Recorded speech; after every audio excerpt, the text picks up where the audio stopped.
पत्थर में जो है ना प्राण डाल दिए हैं। अरे तुम इतने बड़े वैज्ञानिक हो तो मुर्दे में जान क्यों नहीं डाल देते भाई?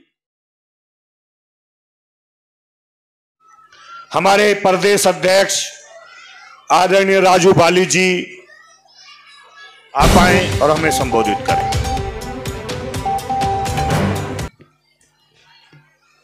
सबसे पहले अपने महापुरुषों को कोटि कोटि नमन।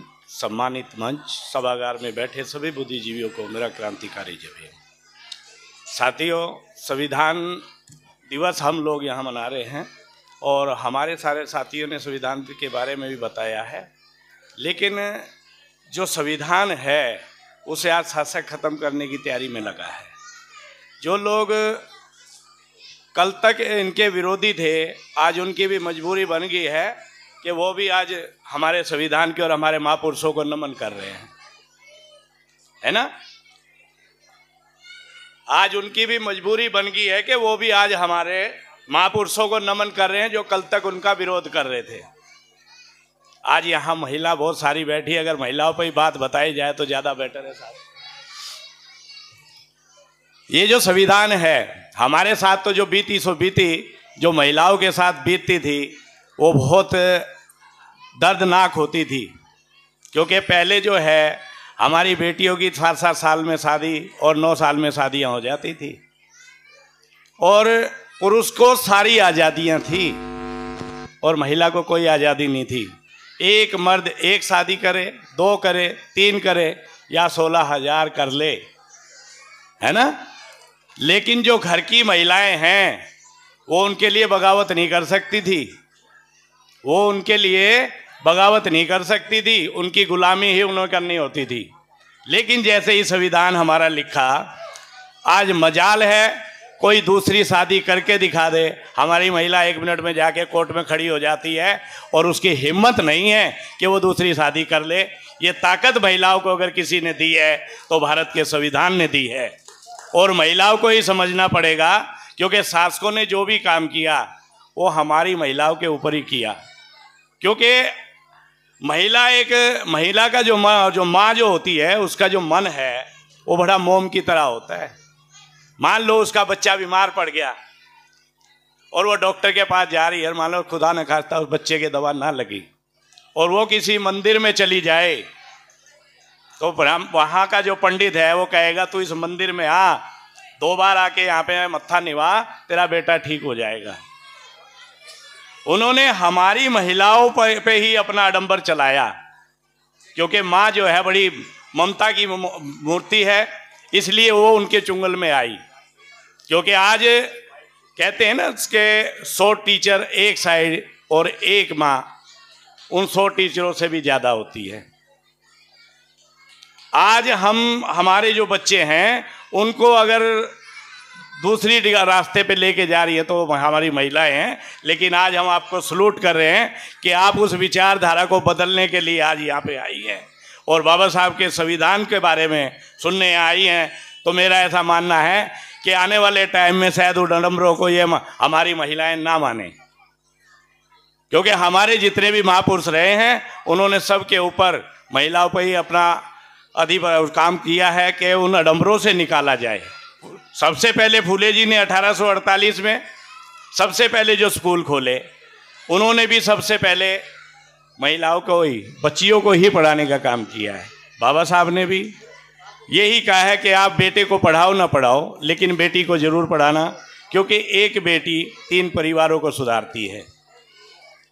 बेटा तो एक अकेला है, लेकिन बेटी जो है अपने घर में अपने भाई बहन को पढ़ाएगी, अपने ससुराल में अपने बच्चों को पढ़ाएगी, अपने दुरानी जिठानी के बच्चों को पढ़ाएगी।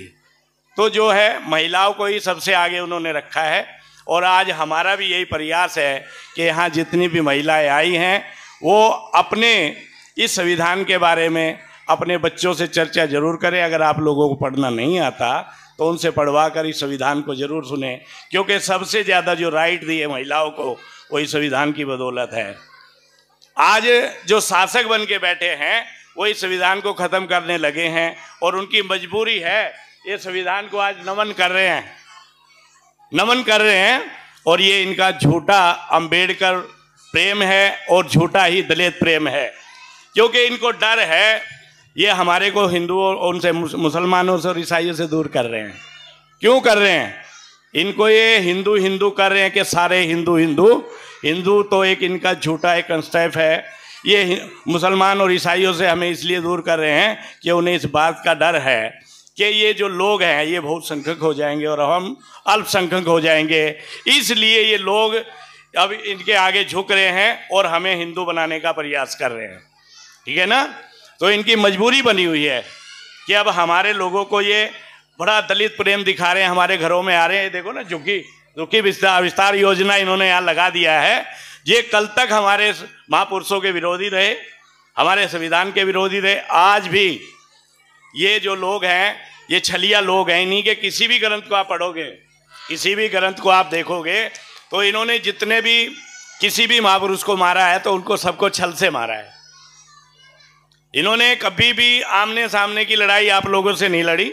अभी प्राण प्रतिष्ठा पे आप देख रहे होगे, ये कह रहे हैं कि हमने उसमें पत्थर में मूर्तियां, पत्थर में जो है ना प्राण डाल दिए हैं। अरे तुम इतने बड़े वैज्ञानिक हो तो मुर्दे में जान क्यों नहीं डाल देते भाई? तुम मुर्दे में जान क्यों नहीं डाल देते? ये लोग हमारे लोगों को बेवकूफ़ बनाने का काम कर रहे हैं और ख़ास करके हमारी महिलाएं जो बड़ी ममता की मूर्त हैं उनको ज़्यादा इन्होंने अपने चुंगल में किया हुआ है। और हमारा संविधान वो ये कह रहा है तुम हमारी महिलाओं को कितना ही गुमराह कर लो, एक दिन ऐसा आएगा कि यही तुम्हें आगे आगे ठोकर पे रख के लेके जाएंगी। आज हमारी बेटियां शिक्षित होने लगी हैं, वकील एडवोकेट सारी अब बनने लगी हैं। बहुत सारी टीम अभी हमारे नए नए नौजवान तैयार हो गए हैं। तो आने वाले टाइम में हमारे जो महापुरुषों का आंदोलन है, अब जो टीम नई सेकंड लाइन हमारी तैयार होके आएगी तो हमें उम्मीद है कि वो अपने संविधान के हित में काम करेगी और संविधान को बचाने का काम करेगी। तो हम जगह जगह भारतीय समाज निर्माण संघ भी इस काम को पूरी दिल्ली में बड़े अच्छे ढंग से कर रहा है। उसी में से आज यहाँ पे जो कल्याणपुरी की टीम हमारी है कुणाल जी की, उसने आज बड़ा सराहनीय काम किया है कि सब पुरुषों से भी ज़्यादा साहब आज महिलाएं यहाँ बैठी हैं, है ना? क्योंकि हमारा प्रयास है कि हमारी महिलाओं पे उन्होंने जो काम किया था उनको हम आडंबर से जब ही निकाल सकते हैं कि जब वो ज़्यादा से ज़्यादा हमारे महापुरुषों की विचारधारा पे विचारों को सुनने का काम करेंगी। जब तक ये सुनेंगी नहीं तब तक ये अपने बच्चों को कैसे समझाएंगी? अपने बच्चों को जब तक हम नहीं समझाएंगे, अपने बच्चों को शिक्षित नहीं करेंगे। कहते हैं लड़ना है तो पढ़ना होगा, लड़ना है तो पढ़ना होगा और पढ़ना है तो सबको जागृत भी करना होगा। ठीक है ना? अगर हम सब लोगों को जागृत नहीं करते तो हम अपने संविधान को नहीं बचा पाएंगे। कि शासक बड़ी तेजी से काम कर रहा है। आज हम जो लोग हैं वो तो हम थोड़ी छोटी मीटिंगें कर रहे हैं, लेकिन वो हमारे बेडरूमों तक पहुँचे हुए हैं क्योंकि उनका प्रचार प्रसार बहुत बड़े लेवल पे है। मीडिया उनकी है, अखबार उनके हैं, पत्र पत्रिकाएं उनकी हैं, लेकिन हमारे पास क्या है, हम ये छोटी छोटी सभाएं लगा के ही अपने लोगों को समझा रहे हैं और प्रयास कर रहे हैं कि जल्दी से जल्दी हम अपने लोगों को जल्दी तैयार करें। इसी के साथ मैं अपनी वाणी को विराम दूंगा। जय भीम, जय भारत, जय मूल्य।